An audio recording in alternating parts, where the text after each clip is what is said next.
Simple begs the crowd not to boo him. So, dude, I was cracking up too when I saw this. It's great. So I'll read the tweet out for you guys. And this is okay. So it's actually your tweet as well. You put that one in the notes. Okay. But Brazilian fans, I mean, me and my team are not ready to lose. We're going to prepare. As much as I love you, as much as I love you equals as much as we can't lose against my lovely Furia. Please don't boo us. Thank you. You're welcome. It's like, what world does this happen in? Oh, it's mental. It's absolutely mental. Think about this. Can you even imagine like Muhammad Ali, Michael Jordan? Can you imagine these guys going like, hey, coming out before the game to the crowd? Hey guys, just get on the mic. Like, just thing on. Hey guys, you know I love you all, and I know that you're all fans of the other team, but please don't boo me. By the way, think how mad that is. He didn't even say what would be a vaguely more reasonable spin on it, which is, please cheer for me. Like, the obvious angle would be like, just cheer for us if we do well, or cheer for a good game, right? No. He explicitly gave away his whole psychology by saying he doesn't want to be booed.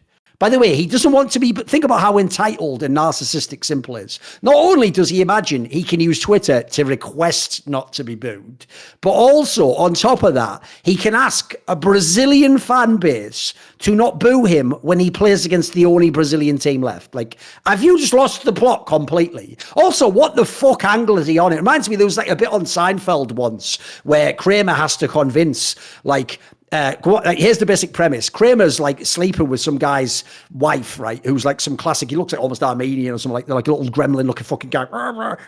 And when that guy comes and Kramer's sleeping with her, right? He finds like the fucking, like his wife's like fur coat. So obviously the guy's caught Kramer red-handed. So what Kramer does as a quick pivot is he tries to tell that guy, oh no, this belongs to Jerry, like Seinfeld. Because he's like, well, why would he wear like this? Is like a women's coat. He's like, no, entertainers, like they like to be flamboyant, like a fancy boy, and the guy's like, yeah, I guess they do. He's like, yeah, exactly. They're all like, like, love me, want me, need me. It's like, that's the fucking s1mple, bro. That's what he's like here. It's like, I must be loved by everyone. Like, what are you talking? You mad narcissist. What are you talking about? And as I say, what legendary player ever did that, mate? Like, please don't boo me. Please. Like, oh, shut the fuck up. I'm told that the ambiance in that arena is just amazing, and that it can't be beat, and that there should be an event in Brazil every year. So clearly it's just got to be such an amazing fan experience that s1mple feels like he has to go out of his way to beg them not to boo him, because I guess the boos are just that brutal when you're playing against Furia. I mean, you would love this, by the way. Fans. Here's what you actually want. It's the opposite mentality to s1mple. You want the guy who's so gangster.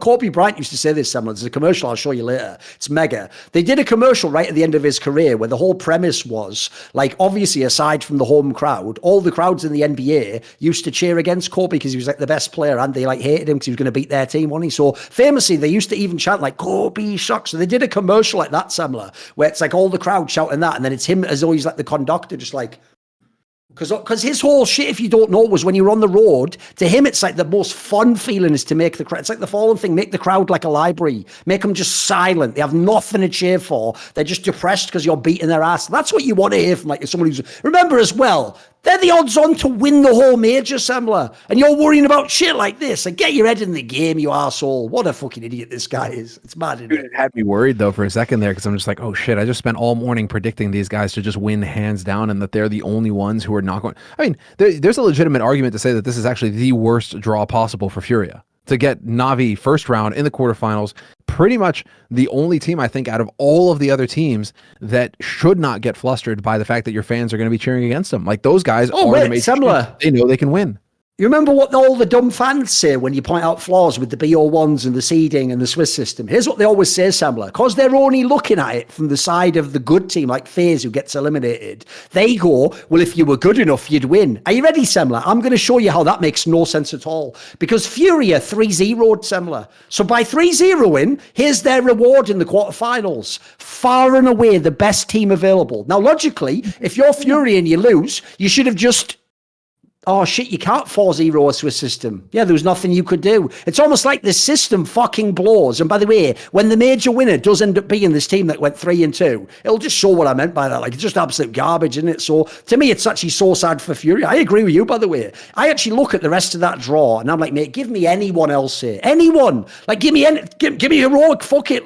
I'll take outside any of these teams. At least I have a shot at it. Like Navi, the joke is I've 3-0'd and I've been given absolutely the worst possible draw. And even though I'm the home favourite, like, I'm also playing people like s1mple, mate, where it doesn't even matter if the crowd does cheer or boo or whatever. Like, he's just doing that because, like, sadly, if you notice, the other meta is you just pander to them on Twitter, don't you, and like beg them for likes and shit. So I think it just lacks a little bit of decorum to me, mate.